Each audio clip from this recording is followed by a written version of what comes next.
세상을 살면서 우리는 많은 이웃들을 가지고 있죠. 혹시 주변에 이웃이 한 명도 없는 사람 있으신가요? 없으시죠? 아마 오늘 나오면서도 많은 이웃들을 마주쳤을 거라고 생각이 됩니다. 내가 지금 무인도에 살고 있지 않는 이상이야 내 주변에는 항상 이웃들이 흘러차고 넘칠 겁니다. 좋은 이웃이 되었든 나쁜 이웃이 되었든 말이죠. 친한 이웃이 있을 수도 있고 조금은 어색한 이웃이 있을 수도 있습니다. 이웃이라는 것의 사전적인 의미는 뭘까요? 이웃이 뭐라고 생각을 하세요? 사전적인 의미가 이웃이 뭘까요?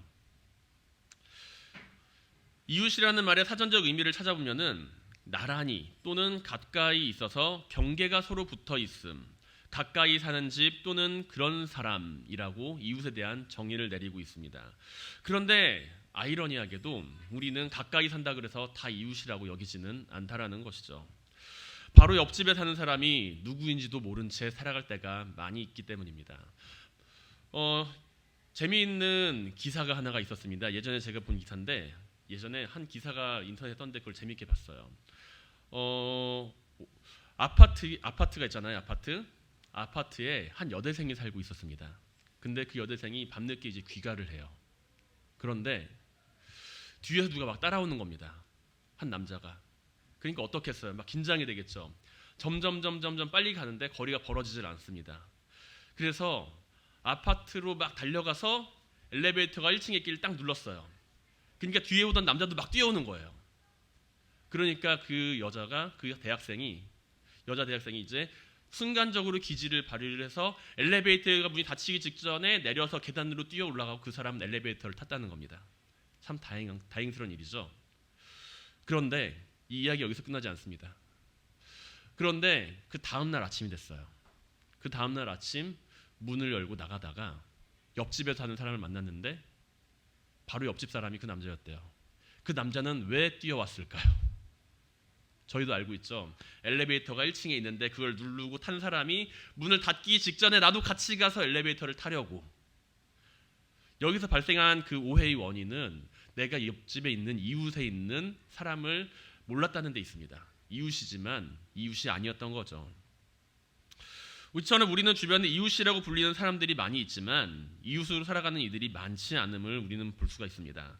가까운 이웃이 먼 사촌보다 낫다라는 속담도 있긴 하지만 너무나 먼 나라 이야기처럼 여겨질 때도 있어요.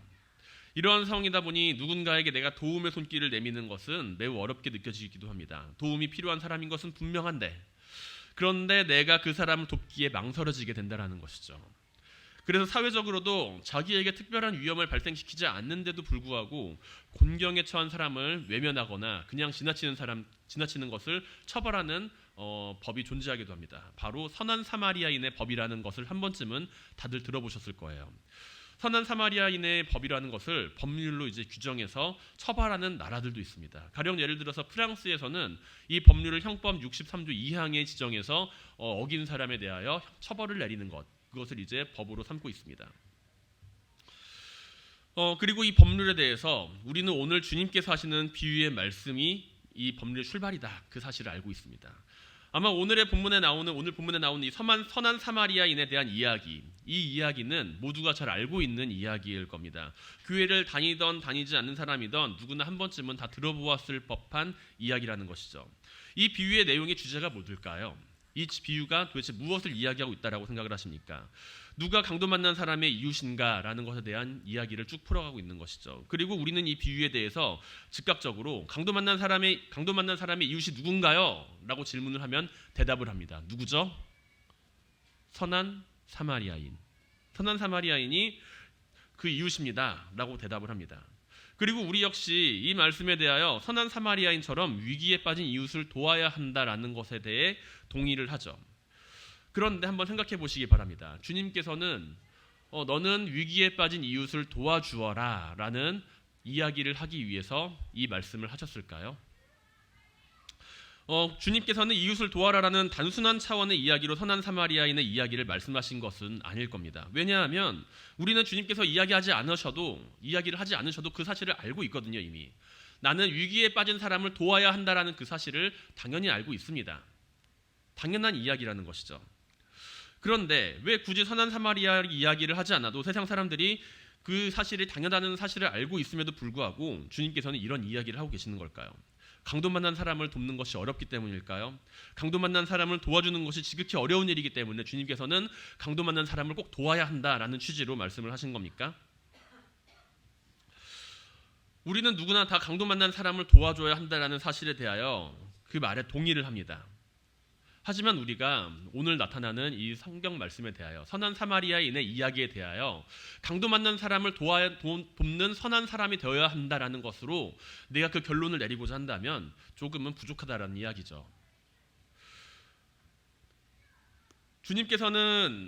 우리는 주님께서 하신 그 말씀에 대한 좀 더 깊은 의미를 알고 오늘 말씀을 바라보아야 합니다. 그렇게 주님께서 이 땅에 오신 강림절을 맞이하여서 이 비유의 말씀을 통해서 주님께서 하고자 하시는 말씀이 무엇인지 우리가 조금 더 깊이 묵상해보는 그러한 시간이 될 수 있기를 바랍니다. 먼저 선한 사마리아인의 이야기, 이 선한 사마리아인의 이야기에 대해서 우리가 살펴볼 때 단순히 이웃을 도와라라는 이야기가 아니라는 것을 바라보아야 합니다. 영생에 관련된 이야기라는 것이죠. 영생에 관련된 이야기가 바로 사마리아인의 이야기라는 겁니다. 앞서 이야기한 바와 같이 우리는 선한 사마리아인의 이야기를 매우 잘 알고 있습니다. 그리고 이 이야기에 대한 주제를 위기에 빠진 이웃을 도와라라는 것으로 결론을 내릴 때가 많이 있다는 것이죠. 그렇지만 이 말씀이 영생에 대한 말씀이라는 것을 우리는 기억을 해야 합니다. 왜냐하면 오늘 이 선한 사마리아인에 대한 이야기의 시작은 한 율법학자의 질문으로부터 시작을 하는데 그 질문이 무엇이냐면 바로 영생에 대한 질문입니다. 누가복음 10장 25절에서 율법학자는 이야기를 합니다. 어떤 율법교사가 일어나 예수를 시험하되 선생님 내가 무엇을 하여야 영생을 얻을 수 있습니까? 라는 질문이죠. 그러니까 주님께서는 대답을 하세요. 하나님 사랑하고 이웃을 사랑해라. 그러니까 율법학자가 또 이야기를 합니다. 그럼 누가 내 이웃입니까? 라는 것이죠. 쉽게 이야기를 해서 오늘 나오는 이 선한 사마리아인의 비유에 대한 이야기는 영생에 관련된 질문에부터 시작을 해서 이웃을 사랑하는 것이 영생에 대한 대답이다라는 것에 대한 또 다른 대답이라는 것이죠. 결국에 우리가 선한 사마리아인의 이야기를 바라보면서 단순하게 이웃을 사랑해라라는 그 입장에서만 바라보는 것이 아니라 영생과 관련된 입장에서 주님께서 그 대답을 하셨구나라는 사실을 바라보아야 할 필요가 있다는 것입니다. 그렇다면 주님께서는 어째서 선한 사마리아인의 이야기를 율법학자에게 하셨을까요? 우리는 강도 만난 사람의 이웃이 선한 사마리아인입니다라는 사실을 너무나 당연하게 받아들여요. 당연하잖아요. 선한 사마리아인, 그 사람이 당연한 이웃이잖아요. 많은 경우에 그렇기에 우리는 이 선한 사마리아인의 이야기를 묵상할 때 내가 선한 사마리아인이 됩니다. 내가 선한 사마리아인이 되어서 강도 만난 사람을 도와야지라는 생각을 하게 돼요. 그런데 주님의 말씀을 묵상하면서 우리가 선한 사마리아인의 모습에 대해서 내 모습을 쭉 그리면서 이야기를 듣게 될 때 우리는 선한 사마리아인의 모습으로 내 모습을 바라보지만 당시의 현장에서 그 말씀을 들었던 사람들의 입장에서 비추어 본다면 그들은 강도 만난 사람이 어떻게 되었을까에 대한 더 큰 관심을 가지는 이야기라는 것이죠. 그들은 자신이 선한 사마리아인이다라고 생각하면서 예수님의 말씀을 듣는 것이 아니라 내가 강도 만난 사람이라는 입장에서 그 말씀을 듣는다는 것입니다. 강도 만난 사람이 있습니다. 그 사람이 이제 선한 사마리아인이 나중에 와서 도와준다는 사실을 몰랐죠. 그 사람들은 예수님께서 처음 이야기를 하실 때 그렇다면 이 강도 만난 사람은 어떻게 될까 나 결국에는 선한 사마리아인이 도와줬구나 라는 사실을 그들은 알게 된다는 거예요. 정보의 입력이 그렇게 된다는 이야기입니다. 선한 사마리아 사람은 주인공이 아니라 강도 만난 사람이며 강도 만난 사람이 만난 3명의 이웃 중에 한 사람이고 주인공을 도와서 이야기를 풀어가는 인물이긴 하지만 주님의 이야기 가운데 그 이야기를 풀어나가는 핵심 인물은 바로 강도 만난 사람이라는 것이죠. 한 아이가 있습니다. 그 아이가 친구들하고 사이좋게 놀고 있어요. 그런데 부모님의 말씀도 잘 듣고 그리고 친구들 사이에서 사이도 좋고 그런 친구예요. 그런데 길을 가다가 불량배를 만났습니다. 심부름 가라고 주었던 돈 다 뺏겼어요. 그 아이가 울면서 막 살려주세요, 도와주세요 막 그러는데 다들 무시하고 지나가요. 그런데 반에서 아무도 상대하지 않았던 친구가 와서 자기를 도와줍니다. 둘 다 흠씬 두들겨 맞았어요.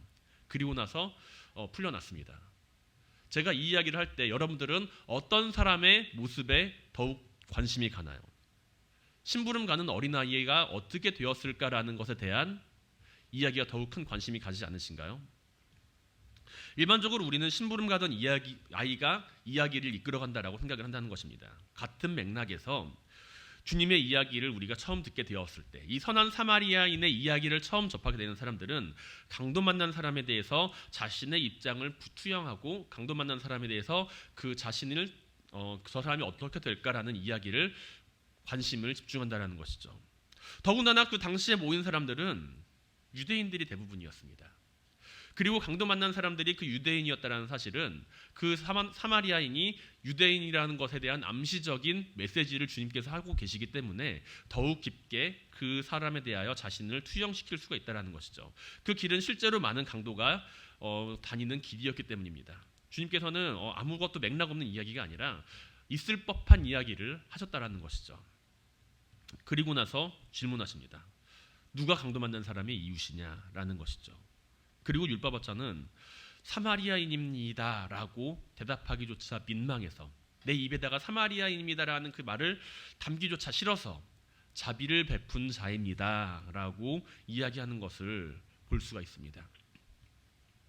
이 이야기는 그 자리에 모인 유대인들에게 매우 불편한 이야기였을 거예요. 유대인들이 생각하기에 내가 정말로 상대하기 싫은 그 사람이 바로 사마리아 사람이기 때문이죠. 그 사마리아 사람에게 내가 도움을 받았다라는 그 사실이 매우 불편하게 생각이 될 수가 있습니다. 내가 가장 싫어하는 사람이, 내가 가장 증오하는 사람이 나를 도와줬다고 생각을 해보세요. 그 도움을 쉽게 받아들일 수 있으시겠어요? 도움을 받았다고 해도 저 사람이 과연 무슨 꿍꿍이로 저렇게 나를 도와주는 걸까? 저 사람이 과연 나에게 얼마나 더 큰 피해를 입히려고 나를 저렇게 도와주는 걸까? 아니면은 내가 자존심이 좀 강한 사람이라고 한다면 도움을 받고서도 이거는 내가 도움받은 게 아니야 라고 생각할지도 모르죠. 의심되고 걱정되고 매우 불편한 상황일 수가 있다는 것입니다. 그 자리에 모였던 사람들도 마찬가지였을 것입니다. 율법학자와 모인 사람들, 그리고 그 자리에 모인 모든 사람들에게 주님께서는 질문하세요. 누가 이 사람의 이웃이냐라고요. 불편하지만 그들은 대답합니다. 자비를 베푼 사람입니다. 그리고 우리는 동의합니다. 선한 사마리아 사람입니다. 라고요. 그리고 주님은 우리에게 말씀하세요. 너도 가서 이와 같이 하라고요. 강도 만난 사람으로서 선한 사마리아인의 도움을 받았다라고 한다면 너도 가서 이와 같이 하라는 거예요. 우리는 내가 도움을 받았을 때 그 도움에 대하여 내가 도움을 받는 그 상황에서 감사하다라고 생각을 하며 나도 그렇게 살아가야 한다라고 생각을 하고 다짐을 합니다. 하지만 내가 만약에 정말로 원수된 자에게 도움을 받았다라고 생각을 할 때 과연 너도 가서 이와 같이 하라는 말에 쉽게 동의를 할 수 있을까요? 강도 만난 사람으로서 선한 사마리아인의 도움을 받았다면 너도 이와 같이 하라는 겁니다. 사랑하는 성도 여러분, 하나님을 사랑하고 이웃을 사랑하시기 바랍니다.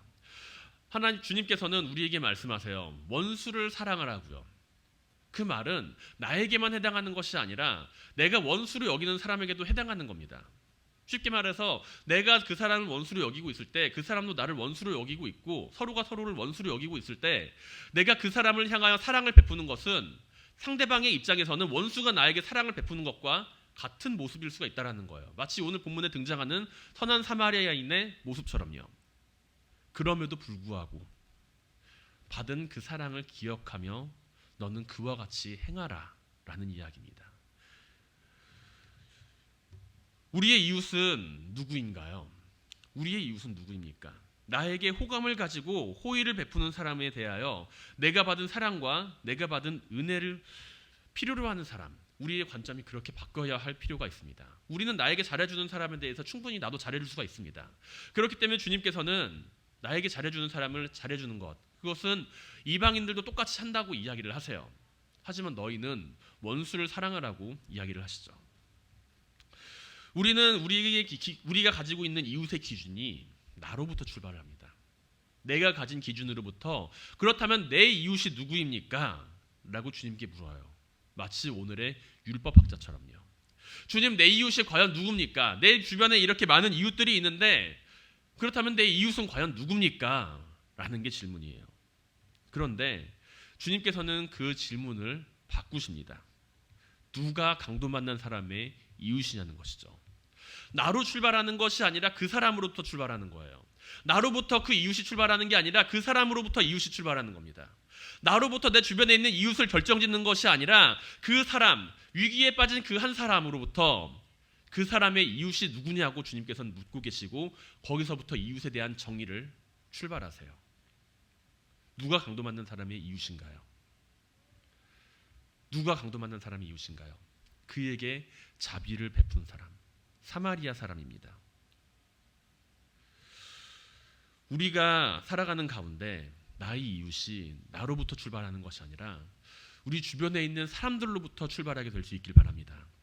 나의 이웃이 내가 결정하는 것이 아니라 나의 도움을 필요로 하는 사람에게 우리가 먼저 그들의 이웃이 되어줄 수 있기를 바랍니다. 주님께서는 이 비유를 말씀하시고 그리고 이 비유의 말씀을 몸소 실천하면서 보여주셨어요. 주님께서는 그 당시의 사람들이 찾지 않는 사람들, 이웃이라고 여기지 않는 사람들, 그런 사람들을 향하여 다가가십니다. 그 사람들은 주님을 자신의 이웃이라고 생각을 하지 않았겠지만 그럼에도 불구하고 주님께서는 그들을 향해 다가가세요. 주님께서 바라보시는 그 이웃은 주님으로부터 시작되는 관계성이 아니라 그 이웃으로부터 출발하는 관계성이라는 것입니다. 우리의 이웃이 나로부터 출발하는 것이 아니라 내가 받을 사랑을 필요로 하는 이웃들로부터 출발하게 되길 바랍니다. 그리고 하나님을 사랑하고 이웃을 사랑할 때 주님께서는 영생을 향한 그 질문에 대한 대답을 찾을 수가 있다라고 말씀을 하세요. 하나님을 사랑하고 이웃을 사랑하라. 모든 율법을 압축하면 이것이라는 것이죠. 그 관계성은 나로 출발하는 것이 아니라 하나님으로부터 출발해서 하나님과의 관계, 나와의 관계를 찾고 이웃으로부터 출발해서 그 이웃과 나와의 관계를 찾아가라는 것이죠. 우리의 삶이 우리를 사랑하는 사람이 아니라 우리의 사랑을 필요로 하는 사람들을 향하게 되는 모든 성도님들이 되시기를 주님의 이름으로 간절히 축원드립니다. 선한 사마리아인의 이야기에서 우리는 가장 큰 사랑을 받은 사람이 누구인지를 바라보며 그 큰 사랑을 받은 사람이 또한 나라는 사실을 반드시 기억해야 합니다. 우리에게 가장 큰 사랑을 보여주신 분은 바로 주님이시죠. 오늘 본문에 등장하는 사마리아 사람과 강도 만난 사람의 그 모습 안에서 우리는 우리를 위해서 이 땅에 오신 주님 그리고 십자가를 지신 그 주님의 모습을 발견할 수가 있습니다. 영생을 얻기 위한 질문에 가장 대전제가 포함되어 있죠. 율법학자가 이야기하는 그 내가 영생을 얻으려면 과연 무엇을 해야 합니까? 라고 하는 그 질문에는 대전제가 포함되어 있습니다. 나는 영생을 얻을 수 없는 사람인데 라는 것이죠. 나는 영생을 찾지만 영생에 대한 비밀을 발견하지 못했고 그 영생을 나는 얻지 못한 사람인데 내가 어찌하면 영생을 얻을 수 있겠습니까? 라는 것이 그 질문의 핵심이에요. 나는 그 영생하는 방법을 알고 있습니다라는 것이 아니라는 것이죠. 그 영생에 관한 질문의 대답으로 주님께서는 하나님을 사랑하고 이웃을 사랑하라고 말씀하십니다. 오늘 우리를 위해 이 땅에 오신 주님은 마치 강도 만난 이웃을 돕는 사마리아인의 모습처럼 우리에게 다가옵니다. 오늘 본문에 등장하는 사마리아 사람은 자신이 마주한 그 강도 만난 사람을 내버려 두지 않고 그를 돌봅니다. 앞서 등장한 제사장과 레위인들 각자의 핑계를 대면서 피 흘려 쓰러져 있는 그 사람을 돕지 않고 주저하면서 떠나갑니다. 그러나 반대로 그와는 아무런 상관도 없고 오히려 관여하면 큰 위험에 처할 수도 있고 생명의 위협도 받을 수 있음에도 불구하고 사마리아 사람은 그를 돕는 선택을 합니다. 유대인들은 상대조차 하지 않고 오히려 원수로 여기던 그 사마리아 사람이 구해줬다라는 것이죠. 단순하게 그를 옮겨준 것이 아니라 강도 만난 사람의 상처에 기름과 포도주를 발라주면서 아주 정성을 다해서 살펴줍니다. 그리고 이 사람이 깨어날 때까지 잘 돌봐주라고 이야기를 해요. 비용이 든다면서 추가적으로 지불한다라고 이야기를 합니다. 그 사람이 깨어날 때까지 잘 돌봐준 다음에 이제 그 여관 주인이 깨어난 그 사람을 마주했을 때 그 사람이 행한 질문에 대해서 어떻게 이야기를 했을까요? 여차저차 했는데 당신이 정말로 원수로 여기던 그 사마리아 사람이 당신을 구해줬습니다. 그렇게 이야기를 했겠죠. 그리고 나서 이 구원받은 사마리아 사람은 구원받은 이 강도 만난 사람은 아마 속으로 생각했을 겁니다. 그 사람이 나랑 도대체 무슨 관계가 있는데, 그 사람이 과연 나랑 무슨 관계가 있는데 나를 이토록 도와준단 말인가? 내가 그 사람에게 돈을 빌려줬나? 아니면 그 사람의 부모님이 나랑 뭔가 관계가 있나? 내가 아는 사람의 지인의 친척이 그 사람과 안면이 있나? 나는 그 사람을 전혀 알지 못하는데 그 사람은 왜 나를 도와줬지? 라고 생각을 하게 될 겁니다. 아마 절대로 정답을 찾지를 못하겠죠. 이해타산적인 방법으로만 그 사람과의 관계를 찾고자 한다면 절대로 그 사람은 그 이유를 찾지 못할 겁니다. 왜냐하면 그 사마리아 사람이 그 유대인을 도와준 것은, 그와 아무런 연관이 없음에도 불구하고 그를 도와준 것은, 그가 사마리아 사람과 유대인의 관계로 그 사람을 바라본 것이 아니라 생명을 살려야 하는 사람과 생명을 죽어가는 생명을 가진 사람과 그 생명을 살릴 수 있는 사람의 관계로서 바라보았기 때문에 그는 그 사람을 도와줄 수가 있었다는 것입니다. 그 사랑 안에서 내가 그에게 사랑을 베풀지 않으면 저 사람은 죽은 수밖에 없다라는 그 관계를 찾았기 때문에 이 사마리아 사람은 강도 만난 이웃을 도왔다라는 것이죠. 주님께서는 죽을 수밖에 없는 우리를 위해 이 땅 위에 그 생명을 걸고 내려오셨습니다. 그리고 십자가에 달려 돌아가셨죠. 주님께서 이 땅에 오셨을 때 그를 환영하는 사람들은 그리 많지 않았습니다. 오히려 세상의 권력자들은 아기 예수의 탄생을 막기 위해 무고한 어린 생명을 무차별적으로 살해하기도 했죠. 주님께서 십자가에 달려 돌아가실 때 그 자리에 모인 유대인들은 주님을 조롱했습니다. 자신들이 원수처럼 여기는 사마리아 사람보다 더욱 천한 죄인으로 여겼을지도 모릅니다. 그 모습이 의롭다고 바라보는 사람은 그 자리에 많지 않았을 겁니다. 이 세상에 오신 주님은 아무런 흠도 없고 죄도 없으신 분이지만 모인 사람들로 하여금 치욕을 받고 채찍을 맞으며 멸시를 당하셨죠. 하지만 사람들이 그를 원수로 여기고 조롱하였을지라도 주님께서는 생명을 구하기 위해 이 땅 위에 오셨으며 그 길을 묵묵히 걸어가셨습니다. 주님께서 나와 어떤 관계가 있길래 그렇게 하셔야 했나요? 내가 그 이유에 대하여 이해타산적으로 생각을 하고 그 이유에 대하여 끊임없이 그 이유를 생각하려고 할 때 사랑이 빠져 있다라고 한다면 나는 절대 그 이유를 찾을 수가 없습니다. 주님께서 걸어가신 그 길, 주님께서 이 땅 위에 내려오신 그 이유는 오직 주님께서 우리를 사랑하시기 때문이다 라는 그 말 한마디로 설명할 수밖에 없는 일이라는 것이죠. 주님께서는 우리를 사랑하시기 위해 이 땅 위에 오셨고 십자가에 달리시기까지 하나님께 순종하셨습니다. 사마리아 사람의 이야기에서 우리는 사마리아 사람과 쓰러져 죽어가는 강도 만난 사람 사이에서 어떠한 연관성도 발견할 수가 없습니다. 내가 이해타산적으로 생각한다면 말이죠. 그럼에도 불구하고 사마리아 사람이 죽어가는 강도 만난 사람을 만나 그를 도울 수 있었던 그 모습을 바라보며 주님께서 말씀하십니다. 너도 가서 이와 같이 하라고요. 사랑하는 성도 여러분, 우리가 주님께서 보여주신 그 사랑을 증거할 수 있는 삶을 살아가게 되길 바랍니다.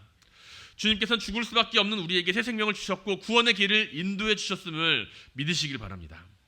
주님께서 이 땅에 오셔서 보여주신 그 사랑의 모습을 우리는 기억하며 살아가며 기억하는 것뿐만이 아니라 그 삶을 바라보며 우리의 삶이 그렇게 살아가야 하겠죠. 이제 주님의 사랑을 받은 자로서 우리가 해야 할 일은 너도 가서 이와 같이 하라 라는 주님의 말씀에 순종해야 하는 일입니다. 주님께서는 율법학자에게 이야기합니다. 너도 가서 이와 같이 행하라. 그리고 오늘 우리에게도 이야기를 합니다. 너도 가서 이와 같이 행하라. 그 생명을 구원받은 주님께 감사하며 그 받은 사랑을 전파하시길 바랍니다. 그 사랑을 기억하고 그 은혜에 감격한다면 주님께 받은 그 사랑을 필요로 하는 이웃에게, 나의 이웃이 아니라 그들이 이웃이 먼저 되어주시고 그들이 그 이웃에게 내가 주님의 사랑을 흘러 넘치게 하는 이웃이 되길 바랍니다. 주님으로 말미암아 새 생명을 받은 사람으로서 주님의 말씀에 순종하며 주님께 받은 사랑의 삶을 살아가는 모든 성도님들이 되시기를 주님의 이름으로 간절히 축원드립니다.